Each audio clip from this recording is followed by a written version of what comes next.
How you doing, people? Welcome back to another ESO video. Today I'm going to go over a brief look at the potential changes for the Warden class in update 46.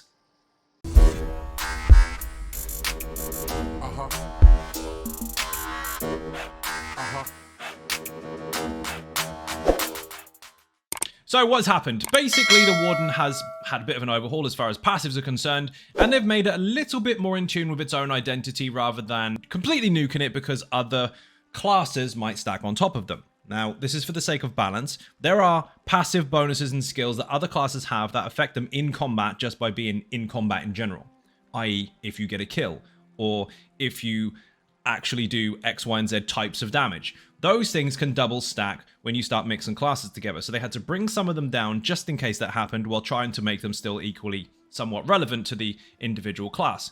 Well, luckily the Warden has had changes to that stuff, but we're a little bit up because instead of having bonuses that can stretch across the board, these bonuses only apply to the specific class skill conditions.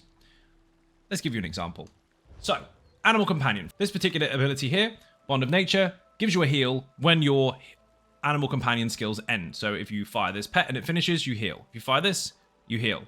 If you reapply the Betty Netch, it heals. Well, because it has to be tied to these specific skills and it can't carry over to any other skills in the game, this has been boosted. So our heal is slightly more. Quick example of that one would be to demonstrate here. Activate this. Once you activate it again, you get a heal. And yes, that can crit as well if you're really lucky, but we're not built in any way, shape, or form to experience that, so you get the idea. Also, they have altered the crit damage for Animal Companion abilities while slotted. So, this here will give you a 5% crit damage bonus for each Animal Companion ability slotted on your bar. You have to use those skills. So they boosted it. Green Balance. Now this is one of those skill lines which is very, very powerful obviously, but they've always been very, very specific to the skills themselves. And now, while these are stronger if you stack more of them, people are less likely to do so because they tend to stack things like Healing Springs and Combat Prayer, etc, etc. You'll very rarely find people stacking lots and lots of Warden skills from the Green Balance skill on the same bar. And I want to encourage that. So what they've done here is they've boosted this to give us a 5% bonus for all Green Balance abilities based on how many are on your bar. So the more you have, the stronger they are, and that's a very big boost overall. It used to be a 2% bonus, it is now 5%. So while you before maybe didn't stack too many of these, now you might want to.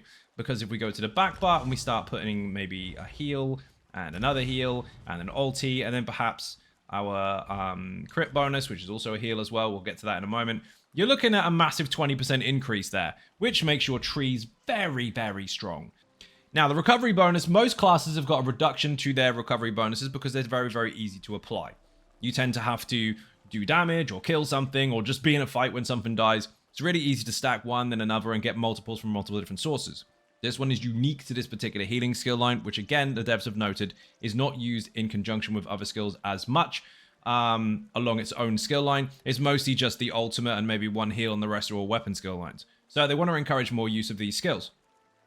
So what they've done is they've allowed us higher recovery from doing so because it's less likely that people use it. It's not a huge bonus. It's actually only up by 27 per stack. But over time, especially if you're using lots of healing over time, that does actually benefit you quite a lot in the long run. So instead of going down in recovery like most classes, we've actually gone up. Bear in mind that also affects this particular passive here, which is with an Animal Companion ability slotted, you have higher recovery. That used to be 12%, that is now up to 20%. So that's a considerable increase as well. So technically so far, the Warden has gone up in survival and recovery. And healing is really high in comparison to what it used to be. A 20% increase instead of 8 if you have 4 abilities on the bar. It's pretty huge. Now, the really good stuff. Winter's Embrace. Now, they did alter Northern Storm. They made this slightly different because, unfortunately, they found in PvP that this had way too much burst potential, giving you flat weapon and spell damage bonuses on the surface, which meant even if you were a tank, you could still do a really high amount of damage because you weren't basing off of percentage of what you have, you were simply adding to it, which made you basically a very hard to kill DPS. So what they've done is they've reduced the damage that this actually does and enhanced its utility. So its utility being that it boosts your damage output, but it scales off of your maximum amount, which means if you have high weapon and spell damage, you'll do more damage. If you have low weapon and spell damage, not so much. So they altered its role purpose. For a DPS, you're going to benefit quite a bit. For a tank, it's going to be a nice ability to use, but it's not going to be as useful for you. You want to use the other one instead. Again, it's role purpose. Now, this technically has gone up in time as well because it lasts for 8 seconds while stacking bonuses, and each bonus that stacks lasts 12 seconds. It just restarts the timer over and over and over. So if you consider the last tick being the 8th second, you're now going to get a full 12 seconds on top of that. So you've got a 20-second duration on this buff. It can stack to 9, but it will be with you for 20 seconds so long as you're consistently triggering it. So it's pretty handy. Now, the other stuff, this is really, really useful. There has been some performance updates on these kind of skills, especially Frozen Gate, to make sure it actually applies better. And it's been made more performant with the server, but essentially we're going to look at the passives here because these are nuts.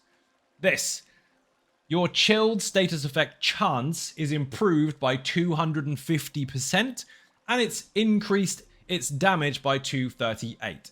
The damage increased effect scales off of the higher of your weapon or spell damage. So if you're built for DPS, very high status. If you're not, still pretty high. Your chilled chance is very, very impactful now. They've obviously considered the fact that people want to use this particular skill line and they feel like some of the weapon skills are a bit stronger. So they've given you extra incentive to apply more status. Increases your physical and spell resistance by 1 to 40 for the Winter's Embrace ability if it's slotted, and for each one following. So every single one you have on your bar will enhance your resistances. That used to be 990. That is now 1240. So if we stack a few of these on the bar, you can see now that our resistances are pretty damn high. Especially if we have the ulti on there, and then we'll have our regular resist buff as well, which we didn't even have on. As you can see here, top left-hand corner, I'm now sitting on 27k resists, and I'm a squishy DPS with no real build right now. This benefit here, 7440 for filling the bar with ice skills. That is mental. This has been altered ever so slightly. Okay, not so much slightly. This has actually been made really, really strong. When you take direct damage from an enemy in melee range, so 7 meters or below, you apply a stack of bite on that target for 3 seconds. Now, if you get hit again within the 3 seconds, it'll stack another one and so on and so forth. So the more you get hit, the better. If it stacks up to 5, the attacker who hits max stacks will automatically be affected with major maim for 3 seconds. PvP or PvE, fast-paced attacks, that is very, very powerful. Most people have to slot a whole skill for that and actively use it, or a whole set for that. All you need to do is get hit. So Warden tanks are going to love this. And finally, increases the amount of damage you can block by 8% at the same time as increasing your frost damage by a whopping 15%. That is absolutely mental. They tried to balance this before, kind of bouncing backwards and forwards between damage tank, damage tank, damage tank, and now they've just decided, you know what? Take the damage mitigation when you're blocking, only when you're blocking, and just have frost increase.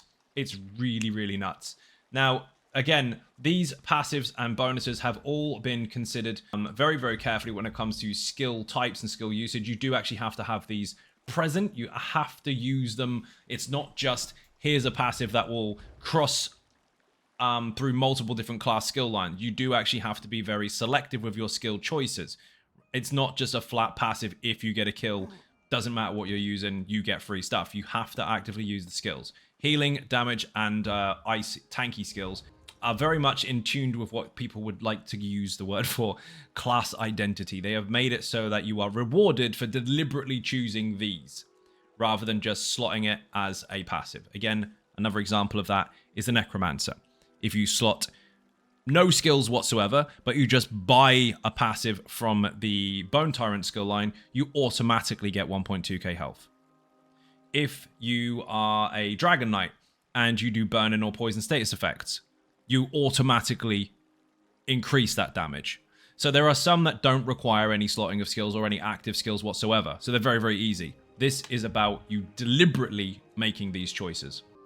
So basically, in a nutshell, it looks like the Warden for tanky stuff, healy stuff, and DPS-y stuff, especially recovery as well, has somewhat improved. So do you want to switch up and mix it with other subclass and options, or do you want to keep the Warden raw as it is? Let me know what you think in the comment section below, people, and don't forget to hit the sub button if you're not following already. And you will see 3 more of these videos following this regarding the other class changes for Update 46 before it goes live next week. Thank you very much for watching, and I'll see you in the next one. Bye-bye.